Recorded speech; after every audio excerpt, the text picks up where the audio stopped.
نحمد صلی علی رسولہ کریم اما بعد بسم اللہ الرحمن الرحیم۔ محترم ناظرین، آج ایک انتہائی اہم اور اساس ترین موضوع پر ہم بات کرنے جا رہے ہیں،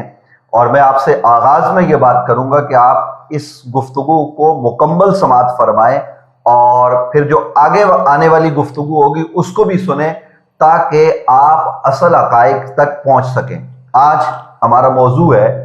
شیخ اکبر حضرت محی الدین ابن عربی رحمۃ اللہ تعالی علیہ۔ اور یہ میں آغاز میں بات کر دوں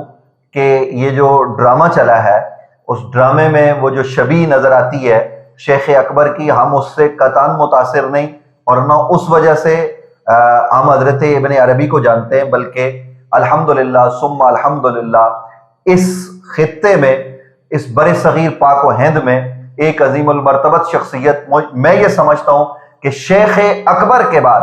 شیخ اکبر کی تعلیمات کو اگر کسی نے صحیح معنوں میں سمجھا ہے تو وہ شخصیت تاجدار گولڈا، آیت من آیات اللہ، معمور من الرسول، حضرت سیدنا خواجہ پیر مہر علی شاہ رضی اللہ تعالی عنہ کی ہے کہ انہوں نے اس حوالے سے کام بھی کیا، ان کی تعلیمات کو عام بھی کیا، ان کی کتابوں کو بھی پڑھایا۔ اور آپ ہی سے وابستہ ایک اہم ترین شخصیت امام اہل سنت، استاذ العلماء، استاذ الاساتذہ، استاذی مکرم حضرت علامہ مفتی پیر سید شاہ حسین گردیزی دامت برکاتہم العالیہ، جو شہر قائد شہر کراچی میں شیخ اکبر ابن عربی رحمۃ اللہ تعالی علیہ آپ کی تعلیمات کو عام کر رہے ہیں، لوگوں کو آپ سے وابستہ کر رہے ہیں، پڑھے لکھے لوگ شیخ اکبر کو جان رہے ہیں، پہچان رہے ہیں۔ تو یہ میں نے آغاز میں کہہ دیا کہ لوگ جب ان کا نام سنتے ہیں تو وہ سمجھتے ہیں کہ شاید یہ لوگ کوئی ڈرامہ دیکھ کر یا کوئی چیز دیکھ کر متاثر ہوئے، ایسا ہرگز نہیں ہے۔ تو میرے ساتھ آج اس اہم ترین موضوع پر بات کرنے کے لیے جو شخصیت موجود ہیں وہ آنے والے دور کا ایک علمی روشن مینار ہیں، اور یہ ان کے منہ پر تعریف نہیں کر رہا بلکہ میں حقیقت بیان کر رہا ہوں کہ آنے والے دور میں جب لوگ حضور اعلیٰ تاجدار گولڈا سیدنا پیر مہر علی شاہ رضی اللہ تعالیٰ عنہ اور حضرت مفتی اہل سنت، امام اہل سنت علامہ مفتی سید شاہ حسین گردیزی دامت برکاتہم العالیہ کی تعلیمات کی کھوج میں آگے بڑھیں گے تو ان کو سمجھانے والی شخصیت میں یہ سمجھتا ہوں کہ میرے ساتھ موجود ہیں۔ میری مراد ہے حضرت علامہ پروفیسر ڈاکٹر محمد کامران قریشی دامت برکاتہم العالیہ۔ آپ تشریف فرما ہوئے، میں آپ کا شکریہ بھی ادا کرتا ہوں کہ آپ نے اپنے قیمتی وقت میں سے وقت نکالا، اور آپ کی خدمت میں سلام پیش کرتا ہوں۔ السلام علیکم ورحمۃ اللہ۔ وعلیکم السلام ورحمۃ اللہ وبرکاتہ۔ ڈاکٹر صاحب مزاج گرامی، الحمدللہ۔ اچھا ڈاکٹر صاحب، بغیر کسی تکلف کے آپ میرے چہرے پر مسکراہٹ بھی دیکھ رہے ہیں، میں آپ سے یہ پوچھنا چاہتا ہوں کہ آخر آج کے اس دور میں جہاں طرح طرح کے مسائل ہیں، لوگوں کے معاشی مسائل ہیں، لوگ جو ہے نا وہ غربت کی چکی میں پس رہے ہیں، تو یہ شیخ اکبر رحمۃ اللہ تعالی علیہ آپ کی ذات اور آپ کی تعلیمات، پھر آپ کی کتابیں فتوحات مکیہ اور خصوصاً فصوص الحکم وغیرہ، اور پھر اس حوالے سے مجلس ابن عربی کا قیام، اور پھر اس کے تحت جو ہے نا وہ شہر میں پڑھے لکھے لوگوں کو جمع کر کے ان کی تعلیمات کے فروغ کے لیے کام کرنا، اس کی ضرورت کیوں کر پیش آئی؟ کیا ضرورت تھی؟ آپ بھی کسی اور مسئلے پر، یعنی ہم سب کسی اور مسئلے پر کام کرتے، لوگوں کے مسائل حل کرتے، ان کی صوفیاء کا جو طریقہ ہے ان کو کھانے کھلاتے، یہ والا کام ہی شیخ اکبر والا آخر کیوں کر ہم نے شروع کیا ہے؟ بسم اللہ الرحمن الرحیم۔ سب سے پہلے تو مفتی صاحب میں یہ عرض کروں بغیر کسی تکلف کے اور تکلف کو بالائے طاق رکھتے ہوئے کہ آپ نے اپنے انٹرو میں اور تمہید میں یہ کہا کہ اعلیٰ حضرت سیدنا خواجہ پیر مہر علی شاہ صاحب رضی اللہ تعالی عنہ کی تعلیمات، اور پھر امام اہل سنت استاذ محترم حضرت قبلہ سید شاہ حسین گردیزی دامت برکاتہم العالیہ کے افکار و نظریات اور تعلیمات کی تفہیم، تو یہ بہت بڑی آپ نے بات کی ہے۔ میں ہمیشہ سے طالب علم رہا ہوں، اور ان شخصیات کا میرے دین پر، میری دنیا پر فضل بھی ہے، احسان بھی ہے، تو یہ بہت بڑی آپ نے بات کی ہے۔ بہرکیف اللہ رب العزت اس قابل بنائے، لیکن ایسی شخصیات موجود ہیں، آستانہ عالیہ گولڈا شریف سے وابستہ حضرات بھی موجود ہیں، علماء اکرام بھی موجود ہیں، اور استاد صاحب قبلہ کہ شاگردوں کی بھی ایک فہرست ہے، اور الحمدللہ بڑے بڑے علماء اور اسکالرس موجود ہیں، میں تو فقط ایک طالب علم ہوں۔ جہاں تک یہ بات ہے کہ مجلس ابن عربی کا قیام، تو مجلس ابن عربی کا قیام حضرت امام اہل سنت قبلہ سید شاہ حسین گردیزی دامت برکاتہم العالیہ نے فرمایا، اور یہ آج سے تقریباً 4 سال پہلے جب یہ وبا تھی کرونا کی، تو اس ایام میں جو ہے وہ ہم پڑھنے کے لیے جایا کرتے تھے استاد صاحب کے پاس۔ تو 1 سال جب ہمارا کمپلیٹ ہوا اور فصوص الحکم کے اسباق ہوئے، تو استاد صاحب نے کہا کہ جی ختم فصوص کے موقع پر جو ہے وہ ایک مجلس کا اہتمام کیا جائے، اور یہ موقع ایسا ہو کہ عرس سیدنا شیخ اکبر بھی ہو اور درس فصوص کا ختم بھی ہو، اور آپ تو پیش رہے اور یہ تمام انتظامات و انصرام میں بھی آپ شریک رہے، اسباق میں بھی آپ وقتاً فوقتاً ہمارے ساتھ شریک رہے، تو یہ سارا سفر جو ہے وہ آپ کی نظروں کے سامنے ہے۔ تو قبلہ استاد صاحب نے جو اس کا قیام فرمایا، تو میں یہ سمجھتا ہوں کہ استاد صاحب قبلہ نے عملی زندگی میں جو میرا تجربہ ہے اب تک، کئی ایسے بہترین امور سر انجام دیے ہیں جو آگے چل کر ہمارے لیے دلیل راہ بنے اور ہمیشہ کے لیے دلیل راہ بنے۔ استاد صاحب قبلہ نے ایسے موضوعات پر قلم اٹھایا جن سے نہ صرف علماء بھی استفادہ کریں بلکہ عوام الناس بھی اس سے استفادہ کریں۔ استاد صاحب قبلہ نے ایسی محافل کا اہتمام کیا جن سے تزکیہ نفس بھی ہو، اور اسی طرح ایسی محافل کی بھی بنیاد رکھی جن سے لوگوں کو علمی رزق ملتا رہے۔ تو اسی علمی رزق کے اہتمام کے لیے مجلس ابن عربی کا قیام ہوا، اور آپ دیکھیں کہ اس سال جو ہے یہ 5ویں سالانہ مجلس ابن عربی کی، اور الحمدللہ شہر بہر سے لوگ جو ہے اس میں شریک ہوئے، آپ نے بھی کوششیں کی۔ اب سوال یہ ہوتا ہے کہ یہ استاد صاحب نے اس کا قیام کیوں کیا؟ تو میں یہ سمجھتا ہوں کہ موجودہ دور میں جس تیزی سے الحاد پھیل رہا ہے، اور خاص طور پر ہمارے دینی طبقے میں، اور یہ تشویشناک ایک خبر ہے کہ دینی طبقے سے وابستہ افراد بھی الحاد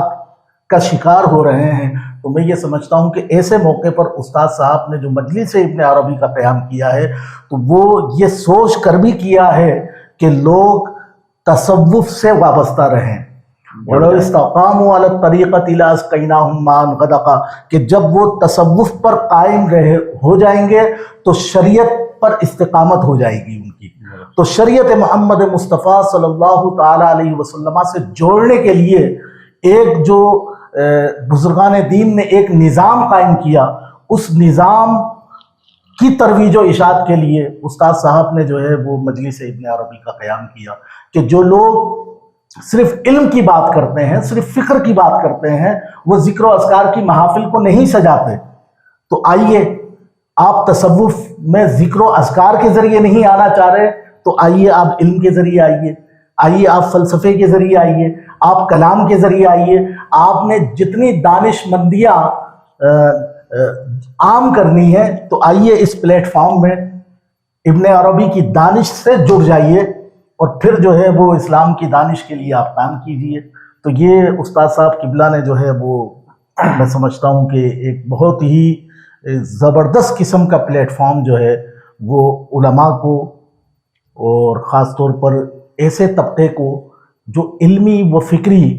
کام کے لیے دلچسپی رکھتے ہیں، ان کے لیے یہ ایک پلیٹ فارم مہیا کیا ہے۔ گویا ڈاکٹر صاحب آپ دوسرے لفظوں میں یہ کہنا چاہ رہے ہیں کہ امام اہل سنت حضرت مفتی شاہ حسین گردیزی دامت برکاتہم العالیہ نے آج کے اس پرفتن دور میں تاجدار گولڈہ حضرت سیدنا پیر مہر علی شاہ رضی اللہ تعالیٰ عنہ کی یادگار جو علمی ہے اس کو زندہ کیا ہے۔ ویسے ان کا علمی کام وہ جاری اور ساری ہے، جیسا کہ آپ نے کہا، مطلب جب ہم بات کرتے ہیں تو اس کا مقصد یہ ہوتا ہے کہ جناب اس کام کو آگے بڑھانے میں مزید سعی و کوشش کر رہے ہیں۔ قبلہ استاد گرامی قدر، تو جیسے حضور اعلیٰ کے زمانے میں فتنہ تھا، وہ تھا مرزا کا، ساری دنیا جانتی ہے، اور بڑے بڑے علماء میدان میں بھی آئے، انہوں نے فتاوی جات بھی دیے، لیکن اس کا سامنا کرنے کو کوئی آدمی تیار نہیں تھا۔ لیکن حضرت تاجدار گولڈہ سیدنا پیر مہر علی شاہ رضی اللہ تعالیٰ عنہ اس کے مقابل نہ صرف آئے بلکہ آپ نے وہ علمی شاہکار چھوڑے جس کے اندر جو سوالات قائم کیے وہ آج تک قادیانیوں کے ذمہ پر ہیں کہ وہ ان کے جوابات دیں. نہ جواب مرزا دے سکا اور نہ آج تک کوئی دے سکا ہے، اور میں سمجھتا ہوں کہ آنے والے دنوں میں بھی کوئی قادیانی ان کا جواب نہیں دے سکتا. تو میں آپ گویا اس طرف آپ اشارہ کر رہے ہیں کہ حضور امام اہل سنت نے وہ علمی کام جو حضرت تاجدار گولڈہ سیدنا پیر مہر علی شاہ رضی اللہ تعالیٰ عنہ نے شروع کیا اور جس کو آپ نے آگے بڑھایا، اسی علمی کام اسی راہ پر آپ چل کر لوگوں کو آج کے اس دور میں الحاد سے اور ان چیزوں سے علمی انداز سے، یعنی ایک ہے کسی آدمی کے پاس ذکر و فکر کا ٹائم نہیں ہے، کوئی آدمی ذکر کی طرف نہیں آنا چاہتا، تو آپ اس کو علم کے ذریعے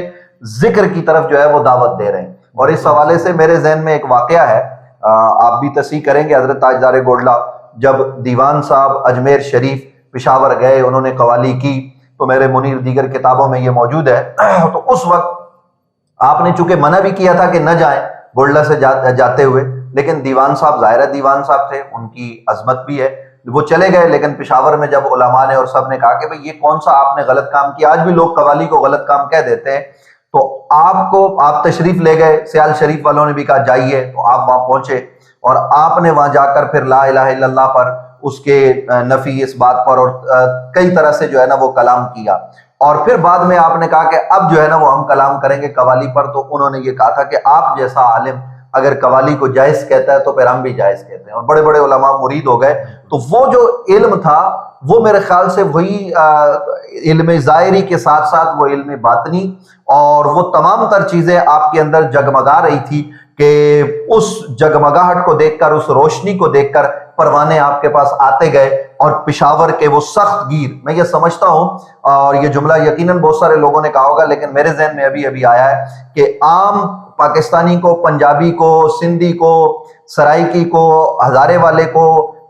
اردو بولنے والے کو متاثر کرنا بڑا آسان ہے، پٹھان کو قریب کرنا ذرا مشکل ہوتا ہے. اور حضور اعلیٰ کے قریب جو ہے وہ افغانی بھی ہوئے اور پشاور کے پٹھان بھی ہوئے، اور یہ آپ کا علمی مقام و مرتبہ ہے. تو آپ کا اس جانب اشارہ تھا. خیر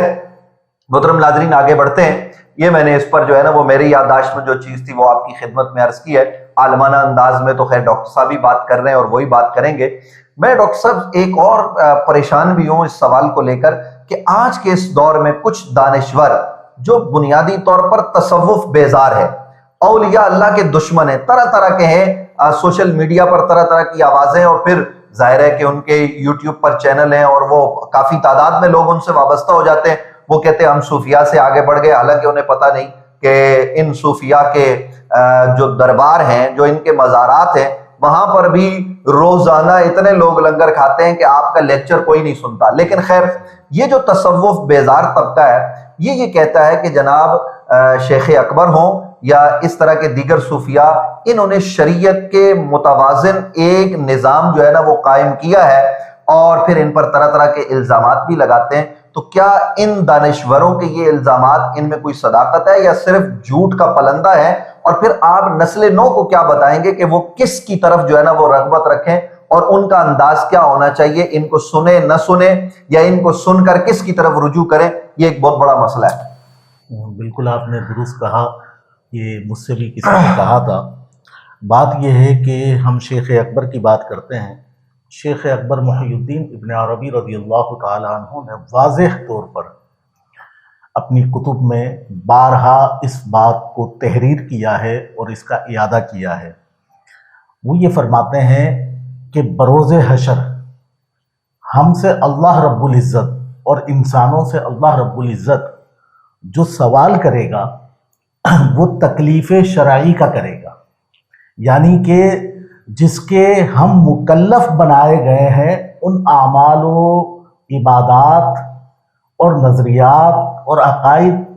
کے متعلق ہم سے سوال ہوں گے. ہم سے سوال نہ فلسفہ تصوف کے بارے میں ہوگا، ہم سے سوال نہ علم کلام کے بارے میں ہوگا، ہم سے سوال نہ سائنس کے بارے میں ہوگا. جتنے یہ نظریاتی جو جن کا اس علم کا جن کا تعلق نظریات سے ہے یا افکار سے ہے، ان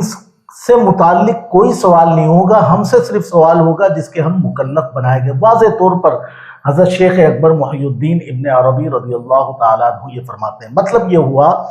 کہ ارکان اسلام کے لیے ہم سے سوال ہوگا، اور جو احادیث مبارکہ میں جو تشریحات ہیں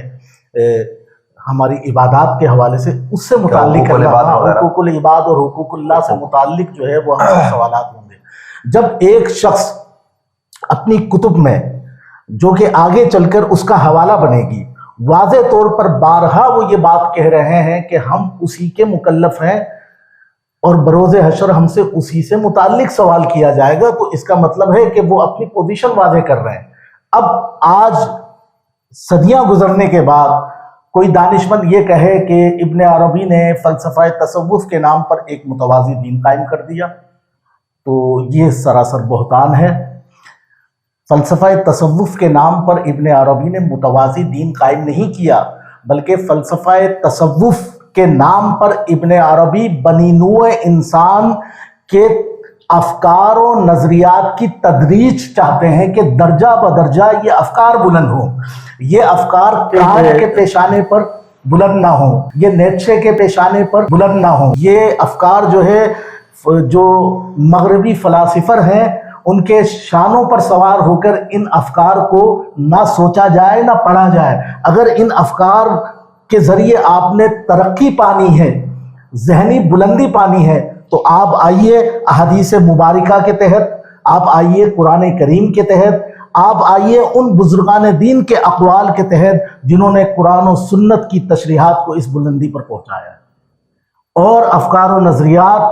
کی بلندی کو پایا اور معراج کو پایا ہے۔ تو لہٰذا یہ لوگ جو اپنی دانشمندی کا اس طریقے سے اظہار کر رہے ہیں کہ جی فلسفہ تصوف ایک متوازی دین قائم ہے، جب ابن عربی صاف طور پر بتا رہے ہیں کہ بروز حشر اس سے متعلق ہم سے پوچھا ہی نہیں جائے گا، تو اس کا مطلب ہے یہ اہم نہیں ہے۔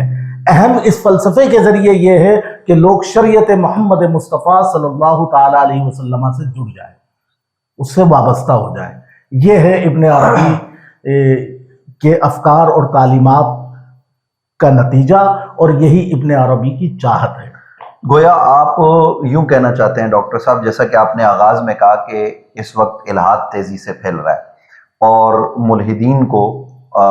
روکنے کے لیے اور الحاد کے آگے بند باندھنے کے لیے مجلس ابن عربی کا قیام ہوا، تو ابن عربی رحمۃ اللہ تعالیٰ علیہ جو یہ تمام تر چیزیں بیان کر رہے ہیں، ظاہر ہے وہ خود یہ کہہ رہے ہیں کہ جناب اس سے متعلق سوال نہیں ہوگا، لیکن پھر بھی وہ بیان کر رہے ہیں ان کی عبادات، ان کے معاملات ان کے ساتھ، لیکن وہ ان چیزوں کو بیان کر رہے ہیں۔ تو میں آپ کی گفتگو سے یہ سمجھاؤں، وہ اس لیے بیان کر رہے ہیں تاکہ آنے والے دور میں کوئی آدمی سائنسی ترقی کر کے چاند یا اس سے آگے جانے کی باتیں کرے تو وہ اس کو خدا نہ سمجھ لیں، سب کچھ نہ سمجھ لیں، سمندروں کی گہرائیوں میں جانے والے پر ہی یقین نہ کر لیں، بلکہ وہ ابن عربی کے فلسفے کو پڑھیں جو فلسفہ تصوف ہے، تاکہ وہ ذات باری تک پہنچیں اور وہ ذات باری اور اس کی صفات میں گم ہو کر اپنے آپ کو ذات خدا میں، ذات مصطفیٰ میں فنا کر کے وہ اس طرف اپنا رخ جو ہے وہ رکھیں تاکہ وہ الحاد وغیرہ ان چیزوں سے جو ہے وہ دور رہے۔ یہی آپ کا مطلب ہے؟ یہی مطلب، اس کو اور آسان کر دیتے ہیں۔ دیکھیں، مظاہر کائنات اور مظاہر فطرت کو سب کچھ سمجھ لینا اور مظاہر پرستی کا شکار ہو جانا، یہ تو ہے مغربی فلسفے کا حاصل حصول۔ بالکل ایسا ہی ہے۔ اسلامی تعلیمات کی مقابلے میں جو یہ الحادی نظریات ہیں، یہ مغربی فلسفے کی کوکھ سے جنم لیا ہے انہوں نے، اس میں کوئی شک نہیں ہے۔ ابن عربی یہ کہہ رہے ہیں کہ آپ ان مغربی فلاسفر کو پڑھنے کے بجائے فتوحات مکیہ کو پڑھیے، فصوص الحکم کو پڑھیے، کتاب الیقین کو پڑھیے، میری دیگر کتب کو پڑھیے، آئیے عوارف المعارف کو پڑھیے اور یہ دیکھیے کہ ان مظاہر فطرت اور مظاہر کائنات کی دلکشیوں کو ان لوگوں نے کس نظر سے دیکھا ہے۔ ان لوگوں کی نظر اور ان لوگوں کی فکر قرآن و حدیث کی تعلیمات کے زیر اثر پروان چڑھی ہے۔ تو ابن عربی اور یہ بزرگان دین یہ چاہتے ہیں کہ بنی نوع انسان قرآن و حدیث کی تعلیمات کی روشنی کے زیر سایہ اس فکری بلندیوں کو پائیں اور مظاہر فطرت کو دیکھیں اور مظاہر کائنات کی رعنائیوں کو دیکھیں۔ بس فرق اتنا ہے کہ مغربی فلاسفر یا وہ جو مغرب کی دانش ہے وہ آپ کو سائنس اور دیگر الہادی نظریات الجھا کر آپ کو اوپر لے جانے کی باتیں کرتے ہیں، لیکن آپ یہ بتائیے کہ وہ اوپر گیا کون ہے اب تک؟ اسفل السافلین میں ہی جاتے ہیں، اسفل السافلین میں جاتے ہیں۔ تو ہمارے یہ جو اکابرین صوفیاء اعظام ہیں تو انہوں نے ان مظاہر فطرت کو گدری میں بیٹھ کر انہوں نے جو ہے وہ افلاک کا نظارہ کیا ہے اور افلاک کا نقشہ کھینچا ہے۔ تو جب آپ نظریات اور افکار کے ذریعے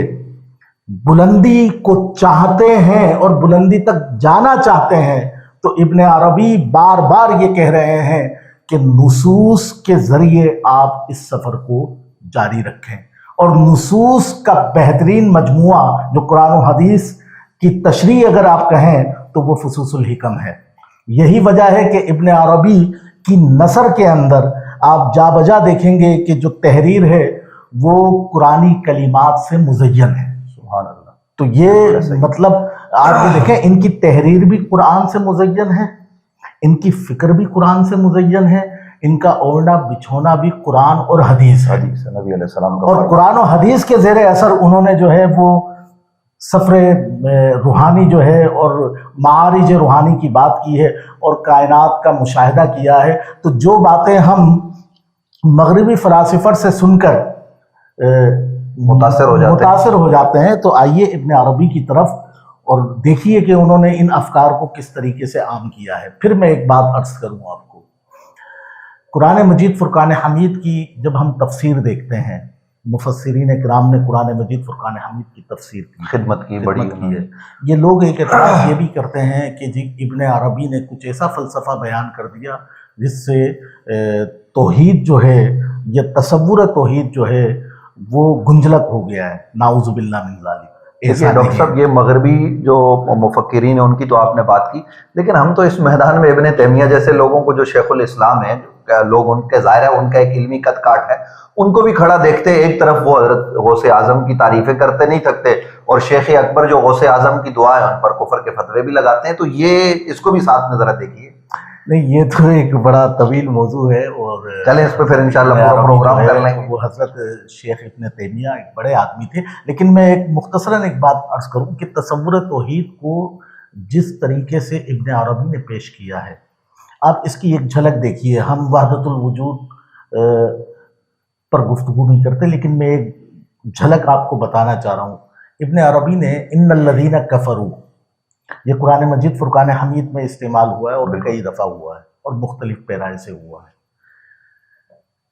جس کا عام فہم ترجمہ یہ ہے کہ بے شک وہ لوگ جنہوں نے کفر اختیار کیا یا کفر کیا۔ ابن عربی فرماتے ہیں کہ اس آیت کریمہ کو اگر ہم اس نظر سے بھی دیکھیں کہ اس کا مطلب یہ ہو کہ ان لوگوں نے وحدت ذاتیہ سے نظر کا اعراض کیا، یعنی کہ وحدت ذاتیہ سے اور اللہ رب العزت کی وحدت سے اور وحدت کی رعنائیوں سے اور وحدت کے جلووں سے اپنی آنکھوں کو پھیرا اور محض اپنی ذات کی طرف دیکھا۔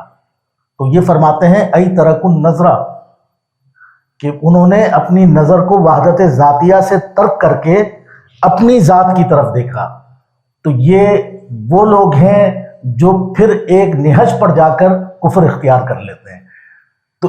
یہ ایک معمولی سا میں ایک مطلب اس آیت کریمہ کے تحت میں آپ کو ابن عربی کا ایک فلسفہ یا ابن عربی کی ایک جو فکر ہے وہ میں آپ کو بیان کرنا چاہ رہا ہوں کہ ابن عربی یہ چاہتے ہیں کہ بنی نوع انسان اپنی سوچ، اپنی نظر، اپنا عمل، جو کچھ بھی وہ کرتے ہیں وہ اس میں مرکز اور محور جو ہے وحدت ذاتیہ کو کرے۔ تو آپ یہ بتائیے اس سے بڑھ کر تصور توحید کو بیان کرنے والا کون سا آدمی ہوگا جو ہر لمحے یہ چاہتا ہے کہ انسان جو ہے وہ اپنی ذات کی نفی کرے، اپنے آپ کو، اپنی فکر کی نفی، اور اپنی ہر فکر، اپنی سوچ، اپنے عمل میں وحدت ذاتیہ کی طرف نظر کرے۔ تو یہ ابن عربی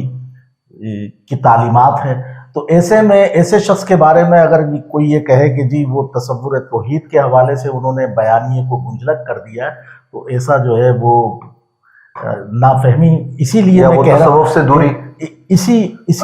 کش فہمی اور کم فہمی کے ازالے کے لیے غالباً جو ہے وہ میں یہ سمجھتا ہوں، چونکہ استاد صاحب ہم سے بہتر جانتے ہیں، ہم تو ایک خیال بیان کر رہے ہیں کہ کیا مقصد ہے استاد صاحب کا، لیکن میں یہ سمجھتا ہوں کہ حضرت امام اہل سنت قبلہ استاد محترم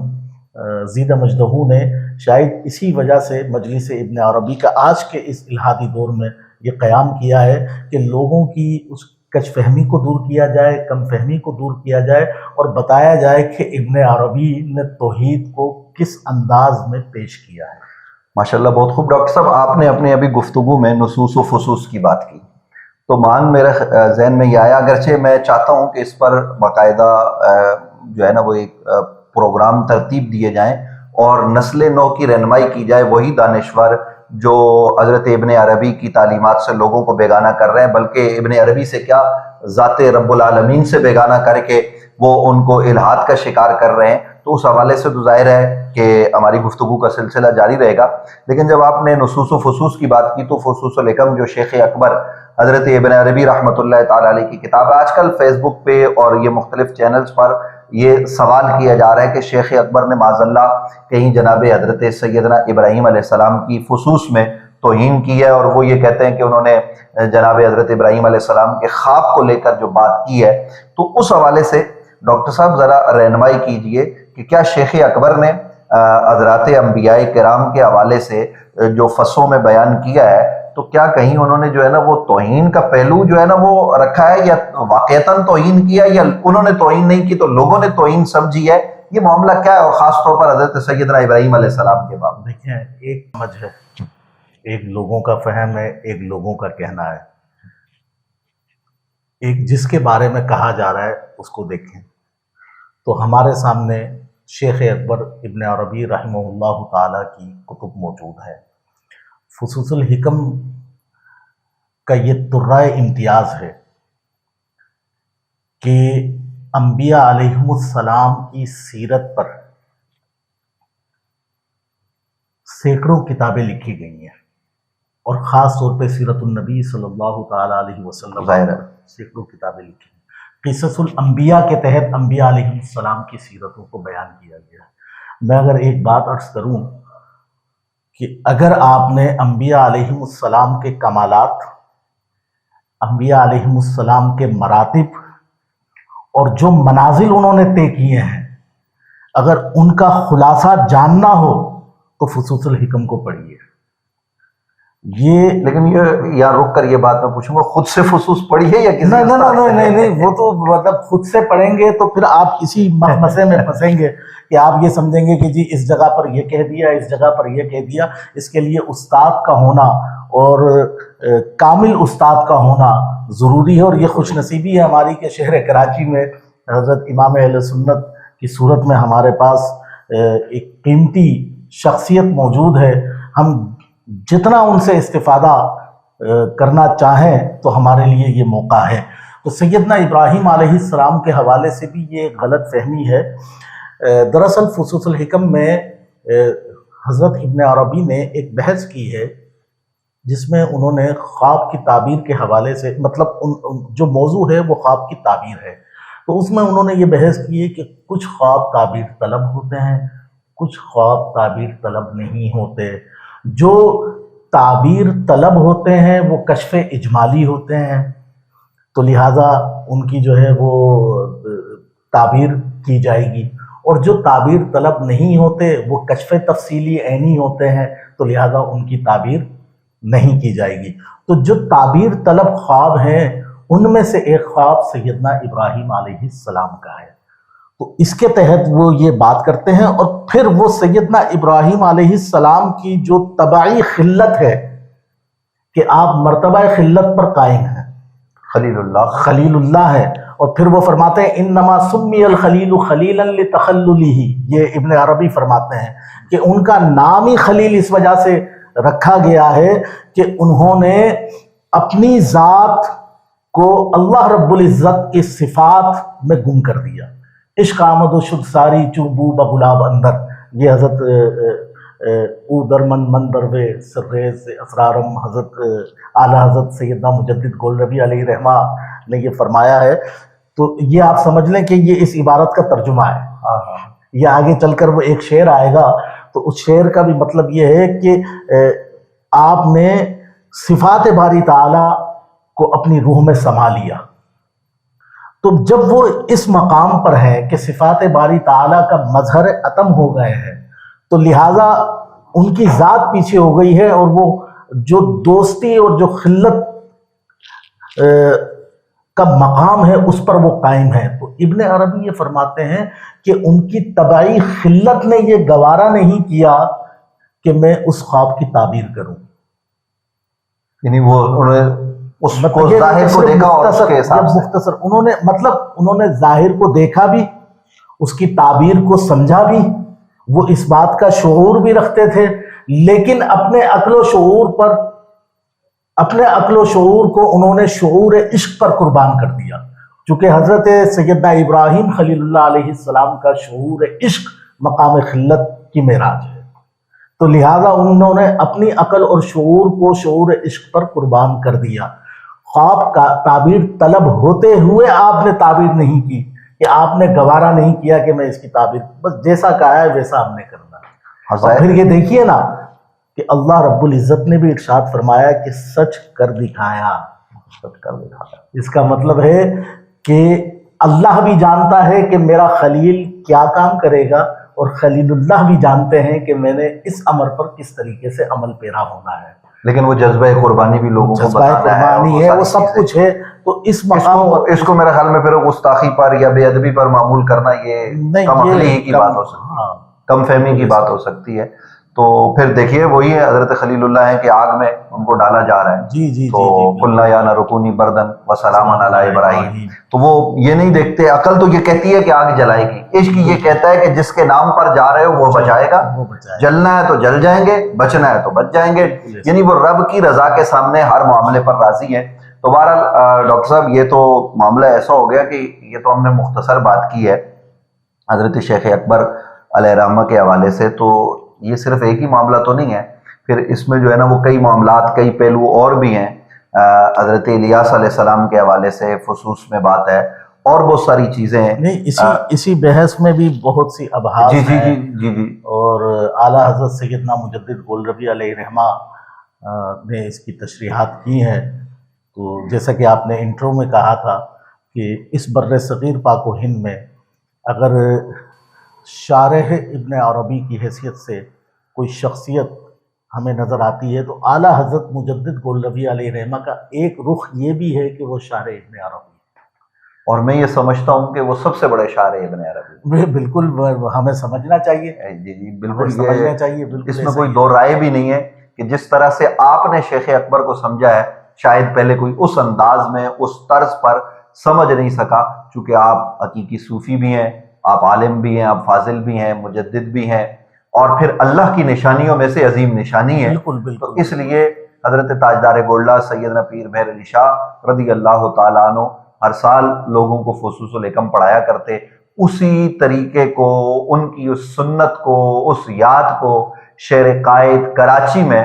جو علم والوں کا شہر ہے، پڑھے لکھے لوگوں کا شہر ہے، اس شہر میں امام اہل سنت استاذ العلماء حضرت قبلہ مفتی پیر سید شاہ حسین گردیزی دامت برکاتہم العالیہ آپ نے جاری کر رکھا ہے. اس سنت پر عمل کرتے ہوئے یہ سلسلہ آگے بڑھا رہے ہیں. اور یاد رکھیے ابن عربی پر، ان کی سوانے پر بھی آپ کو لوگ بات کرتے ہوئے نظر آئیں گے، فلاں جگہ پیدا ہوئے، فلاں جگہ انتقال ہوا. ابن عربی کے فلسفے کو کبھی مغربی فلسفے کے ساتھ جوڑنا، کبھی کیا کرنا. لیکن اگر آپ نے ابن عربی کو سمجھنا ہے تو جیسا کہ ڈاکٹر صاحب نے اپنے گفتگو میں یہ بات کہی کہ آپ ان کی کتابوں کو پڑھیں، لیکن یہ نہیں ہے کہ جیسے بعض لوگ جو ہے نا وہ قرآن مجید کے ترجمے پڑھ کے یا قرآن مجید فرقان حمید کی تفسیر کو پڑھ کے اردو میں لکھی ہوئی یا احادیث کا ترجمہ پڑھ کے وہ اپنے آپ کو مفکر اور دانشور اور نہ جانے کیا کچھ سمجھتے ہیں، اور وہ پھر کیسی گہری کھائی میں جا گرتے ہیں کہ آدمی جو ہے نا وہ انا للہ و انا الیہ راجعون پڑھے یا استغفر اللہ پڑھے. کیا کہے اس کھائی میں گرے ہوئے آدمی کے لیے؟ ظاہر ہے کہ وہ پاتال میں پڑا ہوتا ہے. تو اس لیے ڈاکٹر صاحب نے جو گفتگو کی ہے، جو میں یہ سمجھاؤں یا جو میں یہ چاہتا ہوں وہ یہ ہے کہ آپ کسی کامل استاد کے پاس آئیں، ان سے فصوص پڑھیں، دیگر کتب پڑھیں، اور جب حرف آپ پڑھ لیں گے تو ایک دفعہ شاید پڑھنے سے بھی بات سمجھ میں نہ آئے، اسی استاد کے پاس شاید 2 دفعہ 3 دفعہ آپ کو پڑھنا پڑے۔ یہ ڈاکٹر صاحب میرے ساتھ تشریف فرمائے، یہ کئی دفعہ فصوص جو ہے نا وہ باقاعدہ استاد محترم سے پڑھ چکے ہیں اور اب بھی کہہ رہے ہیں کہ میں طالب علم ہوں۔ تو یہ انداز جب ہوگا تو آپ پر ابن عربی کھلے گا، ابن عربی جو ہے وہ آپ پر عیاں ہوں گے اور ان کی فکر آپ کو پتہ لگے گی کہ وہ فکر اصل میں کون سی فکر ہے، تو تبھی آپ جو ہے نا وہ ان راہوں میں آگے بڑھ سکیں گے، وگرنہ آپ ٹھوکریں کھائیں گے۔ تو ڈاکٹر صاحب گزارش یہ ہے کہ یہ تو ابھی مطلب پیاس بہت باقی ہے اور پانی جو ہے نا وہ آپ ختم کرنے کا اعلان کر رہے ہیں وقتی طور پر کہ بھئی ابھی پانی نہیں ملے گا۔ ظاہر ہے وقت کی بھی بات ہوتی ہے، ناظرین بھی جو ہے نا وہ لمبی گفتگو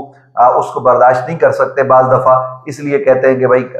کم کلام ہو لیکن سمجھنے والے سمجھیں، پھر دوسرا کلام کیا جائے، تھوڑا تھوڑا جو ہے وہ دوائی دی جانی چاہیے۔ تو ڈاکٹر صاحب پھر انشاءاللہ اس موضوع پر جیسا کہ میں نے کہا کہ آپ نے خود بھی ارشاد فرما دیا کہ اسی فصل میں بھی آگے چیزیں ہیں اور خاص طور پر حضور اعلیٰ کی جو تعبیرات ہیں ان کی روشنی میں ہم چاہیں گے کہ آپ کے علم سے ہم استفادہ کریں۔ ظاہر ہے کہ اس کی ایک وجہ یہ بھی ہے کہ بہت سارے لوگ پوری دنیا سے ہمیں یہ سوال کرتے ہیں ڈاکٹر صاحب کہ جی آپ درس خصوص کی بات تو کرتے ہیں لیکن وہ آن لائن نہیں ہوتا، اس کی کوئی ویڈیو کوئی آڈیو نہیں ہوتی۔ تو ظاہر ہے کہ وہ جس پیرائے میں استاد صاحب بات کرتے ہیں وہاں آڈیو ویڈیو اور استاد صاحب آنا بھی نہیں چاہتے اس حوالے سے آڈیو ویڈیو پر۔ تو ڈاکٹر صاحب سے ہم نے گزارش کی ہے تو وقتاً فوقتاً یہ لکھتے بھی رہتے ہیں، ہمارے شاہ حسین کے عنوان سے بہت ساری چیزیں آپ کے سامنے آتی رہتی ہیں اور آپ ان کو پڑھا بھی کریں، آگے بڑھایا بھی کریں، اور ڈاکٹر صاحب کی شخصیت ہمارے پاس موجود ہے۔ تو انشاءاللہ ہم آنے والے دنوں میں دیگر موضوعات پر بھی بات کریں گے اور خصوص الحکم کے اندر جو راز پناہ ہے وہ راز جو ڈاکٹر صاحب نے امام اہل سنت سے سیکھیں اور اپنے مطالعے سے ان تک پہنچیں، تعبیرات حضرت مجدد گولڈوی علیہ رحمہ کی روشنی میں، وہ انشاءاللہ آپ تک پہنچانے کی کوشش کریں گے۔ ڈاکٹر صاحب ہمارے ساتھ انشاءاللہ آئندہ بھی موجود رہیں گے۔ اللہ تعالیٰ کرے کہ ہم کوئی کام کر سکیں وہ جو فکری بھی ہو، جو نظریاتی بھی ہو، صرف سوانے کا جو ہے وہ خاکہ نہ ہو بلکہ ان کے علم پر بھی بات ہو، اس کی ہم سعی و کوشش کریں گے۔ آپ ہمارے ساتھ رہیے گا، لازمی جو ہے نا وہ چیزوں کو سماعت کیجیے گا اور غور کیجیے گا، اور وہ لوگ جو واقعتاً پڑھنا چاہتے ہیں اور اس حوالے سے شغف رکھتے ہیں تو وہ ضرور امام اہل سنت کی ذات کی طرف رجوع کریں، انشاءاللہ ان کو بہت کچھ میسر آئے گا۔